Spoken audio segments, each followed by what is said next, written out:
Morning out there in YouTube world. Good morning, good morning. It's about 0600 Eastern Standard Time over here where I'm at. Got my little mama here, taking her to the bathroom, waking up.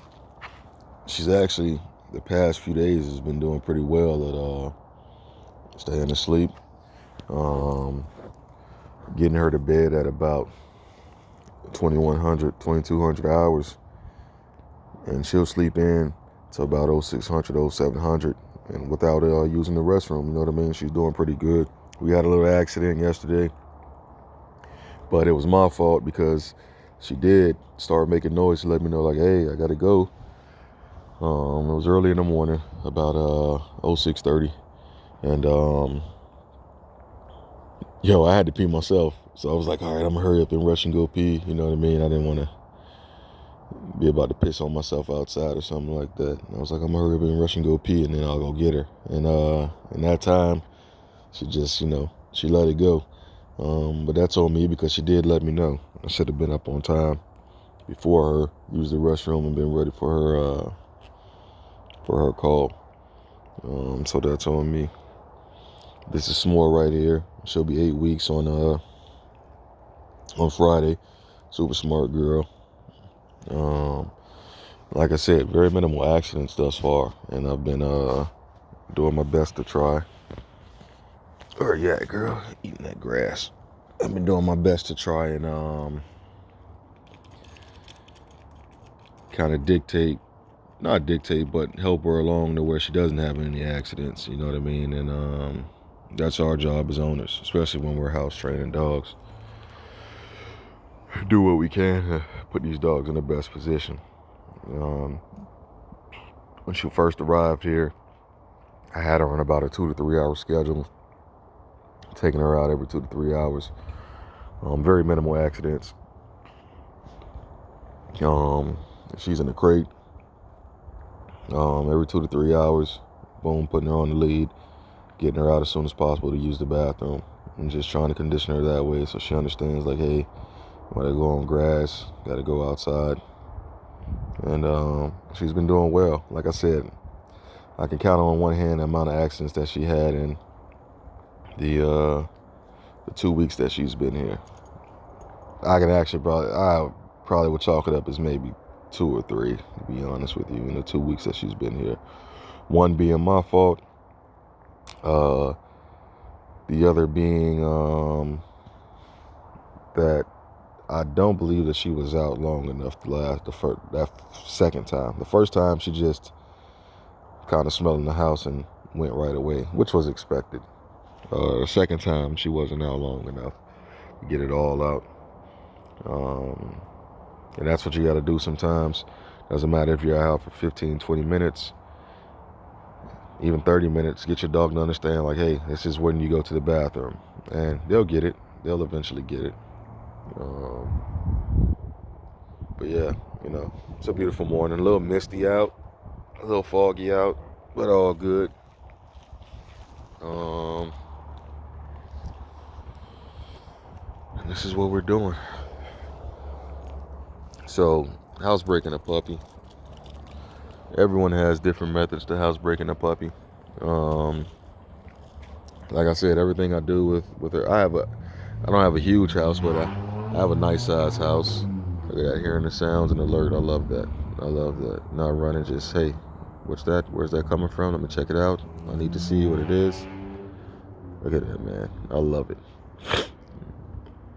No excessive barking, just processing it. What is that? Where is it at? What is that? Where is it coming from? Let me seek it out. But everybody has different ways of breaking a puppy. Like I was saying, I don't have a huge house. I have a nice size house, and I have kids as well that have kids' toys. We do our best at trying to police those things because those items and things in your house can become dangerous for a little puppy. Hence why I always keep my dog on a lead. You gotta have a long lead, short lead, depending on the situation. If I wanted her to be close quarters, I'm gonna have her on a short lead. If I wanted her to explore a little bit of an area, I'll have her on a long lead and just sit back and watch. you know, and I'll make sure that that area is all cleared up and just let her do her thing, explore, use her nose, smell. But I'm dictating, you know what I mean, how far she goes, what she's actually exploring, and what area of the house I want her to explore. Everybody does everything a different way, you know. Some people, they want to give their puppy free reign and just allow their dog to do everything. And that's when you tend to have a lot more bathroom accidents and things of that nature. The way I see it, your puppy is going to be with you for a long time till it's an adult. That dog has its entire life to explore your entire home. Start with baby steps. You want to just introduce her or him to the kitchen, a bedroom, you know what I mean, whatever it may be. I believe that the first few weeks, everything should be about imprinting. Everything should be about you and that puppy bonding, as least distractions as possible, so that puppy can understand that, hey, I need this person to kind of navigate through life. I'm dependent on this person. And they pick it up. So, excuse me. I don't think that just giving a puppy free reign right away is the best way to train up your puppy. Just my opinion. Maybe people have different results doing different things, and that's okay. And that's all right. I'm cool with that. You know, just what has worked for me is this method right here. And I've been doing this since I've had dogs. I've been around dogs since I was about 10 years old. My godfather trained canine units and protection dogs. And these are some of the things that, you know, were passed on to me, things that I've learned while reading, researching, methods that I've used. And again, I'm not a certified trainer. I'm just a guy that loves dogs, and I do everything dogs. I read about them, I research them, I find out everything that I need to know about them. You have to understand, since I was about 8 years or so old, all I've been doing is reading up on dogs, all different dog breeds, characters, traits. So I see the many things that have changed since I was a kid to now, in different breeds, different lines, the way people train. Some things have progressed, some things have digressed, some new things are great, new tools are great. Some of the old tools that were from back in the day still work. So I've seen all these different things. But the method that I use is that method. I don't introduce a puppy to everything in my home. Doing that, to me, they're introducing the puppy to everything that they can get in trouble in and use the bathroom at. And we don't want them to fail. We want them to be successful. Accidents are going to happen. Bathroom accidents are going to happen. It just happens. They're puppies. But we can alleviate as many as possible to get them on the straight and narrow. I believe doing this method works. It helps create a stronger bond. It helps your puppy to understand that, hey, I need this person. And that's all we really want, you know. So crating dogs, I'm a firm believer in crates, especially for young dogs. Like I said, it's just a way to keep them safe. I'm not a firm believer in throwing your puppy in the bed right away and sleeping with you. To each his own. To each his own. I'm not telling you guys that do that, you're wrong. I'm just talking about me. I set boundaries and rules for my dogs. Not to say that they won't eventually, you know, get up and sleep with me or lay with me. But I like to set the groundwork first to say, hey, you know what? This is the hierarchy here in the home. You know what I mean? Like I said, whether it's you by yourself, you and a spouse, you spouse and kids, significant other, doesn't necessarily need to be a spouse, whatever your dynamic is. That's what you kinda. Some more. Come. Good girl. That's what your dynamic is. You know what I mean? So I'll have my puppy. What I kind of do is I'll have my puppy. New smells, new place. You bringing them in. You know what I mean? Show them a little love. Let them get to know things. Let them smell the outside first. You know, when you bring your new puppy home, let them smell it outside first, your grass, whatever it may be where you want them using the bathroom.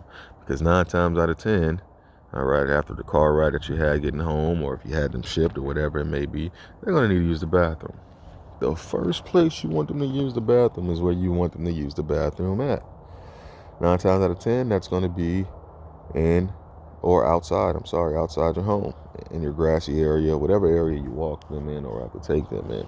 Now, for individuals that are pad training their puppies, which means individuals that know they're going to be away for a long time, so they want to train their puppies to use the pad.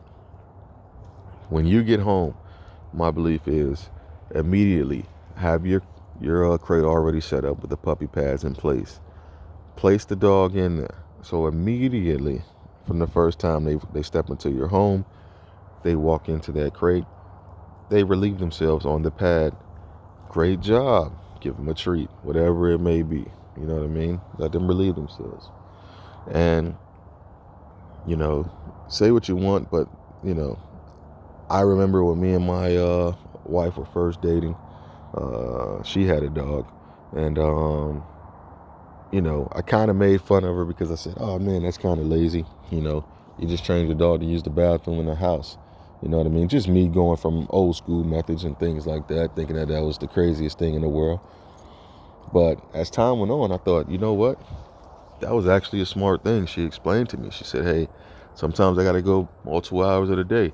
I don't want my dog to be uncomfortable. And I said, you know what? You're absolutely right.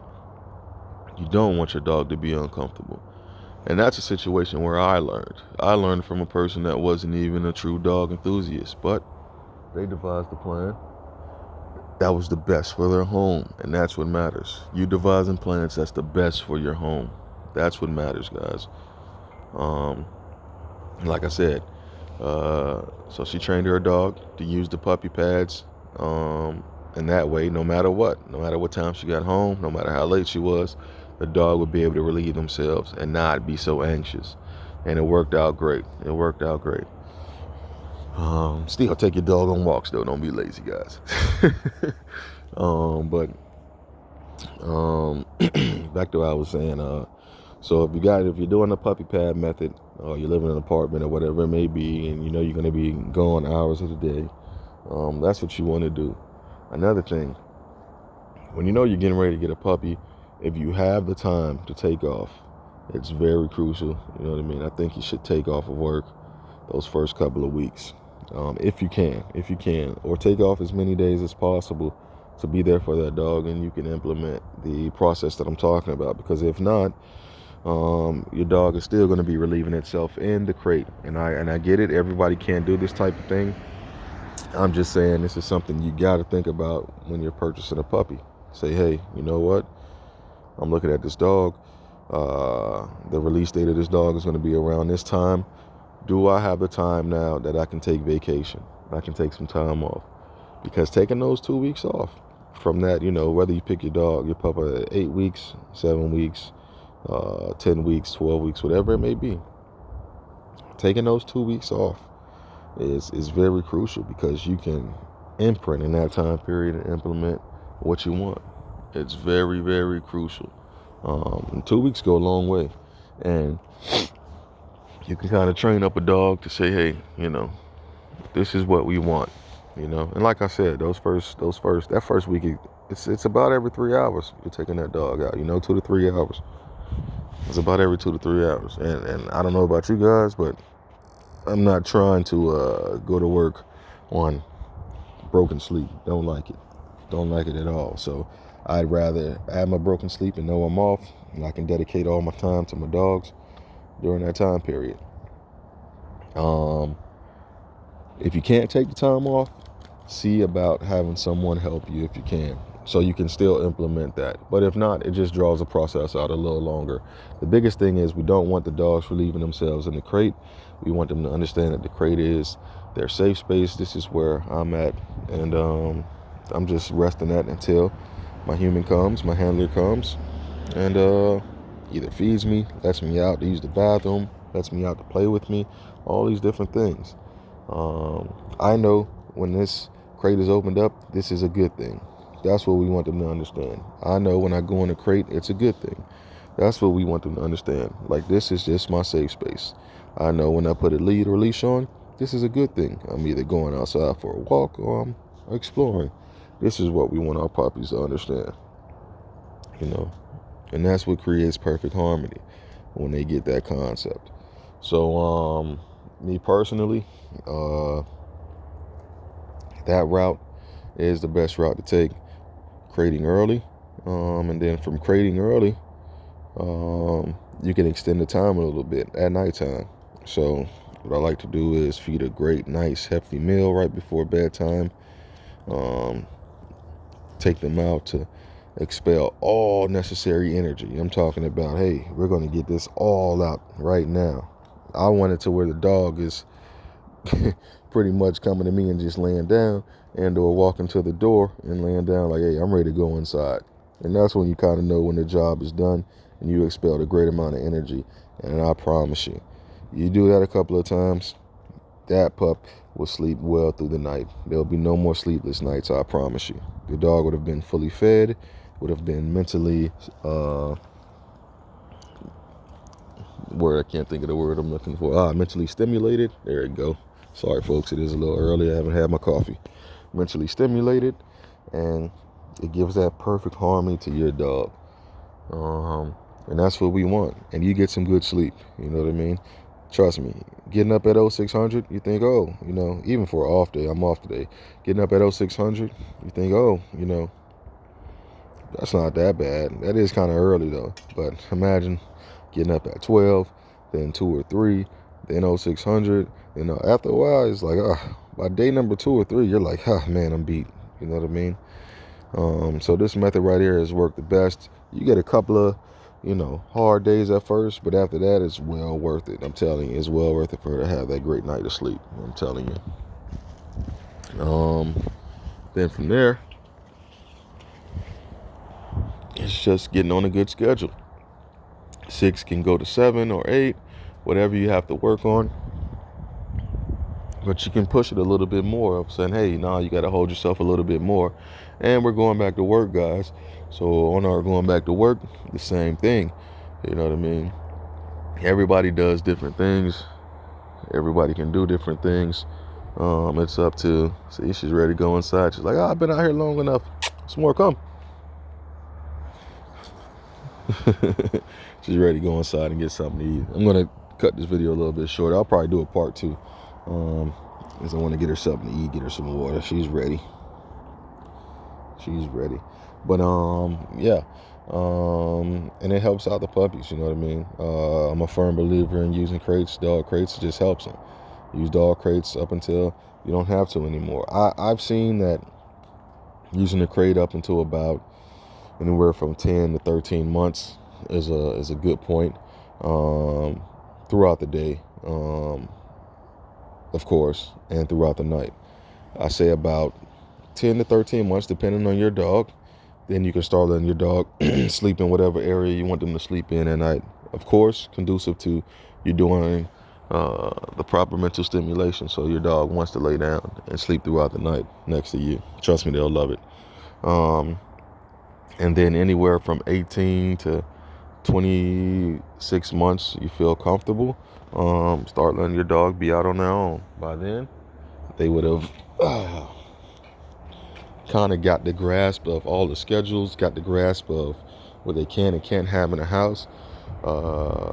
You should always have things in place that should keep their attention if they're home, to gnaw on, chew on, whether it's toys, whatever it may be.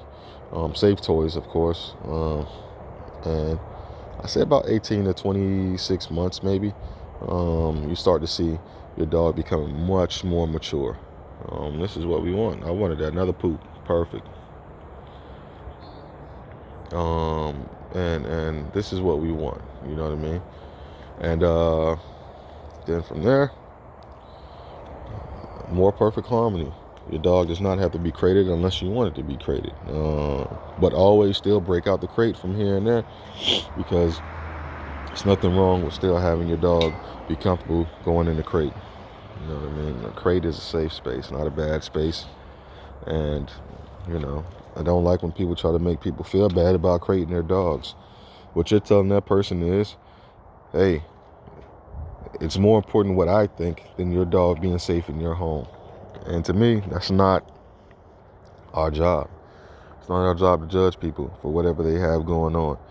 Hey, whatever they have in their home, if they're crating, they want to crate because they want to keep their dog safe. They have their dog in the kennel because they want to keep their dog safe.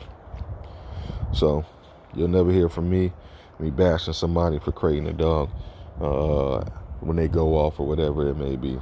To each his own, and everyone has different methods for what they do and reasonings behind why they do what they do. So it is what it is. So I'm gonna take this little girl outside. I'll give her breakfast, let her get some good hydration. Then, pretty much let her chill out a little bit more until I'm ready to kind of get up and work with her. I'll let her stretch her legs a little bit and do her thing this early in the morning, use the bathroom, and I'll give her a little something to kind of put in her belly and let her feel good and lay down for a little bit more. S'more, leave it. Make her feel good, and then we'll start a training session later on. Try to do about, man, this girl goes, man. I have not been able to have, granted, I keep forgetting she's 8 weeks sometimes just because of some of the things she does. It's just like, oh my gosh, this can't be an 8-week puppy, 7-week puppy, about to be 8 weeks. And I'm like, man, this can't be this young of a puppy, but she's so smart, man. She's so smart. But I keep forgetting sometimes. So it's like, her attention span to some things, not as long as I want it to be, but it's expected. So, we're doing some training sessions. If I can get 8 minutes, a good 8 minutes of her, then that's a good little session. I try to do a couple of sessions a day, but maximum 8 minutes. I'm getting about 5 minutes with her, and I try to make it the best 5 minutes as possible. And that's all you can do. Take that little bit of time while you get their attention and make it the best time that you can, so they can become the best dogs they can be. Not perfect, but the best dogs that they can be. So signing off, you guys have a wonderful day. I may do another video today. I had a situation happen to me yesterday while out on a walk with Atlas and doing some socialization training with him. But if I don't shoot it today, I'll definitely shoot it tomorrow. But you guys have a wonderful day, beautiful day, and keep working towards that perfect harmony with your animal. You know what I mean? S'more, you want to say bye? Peace out.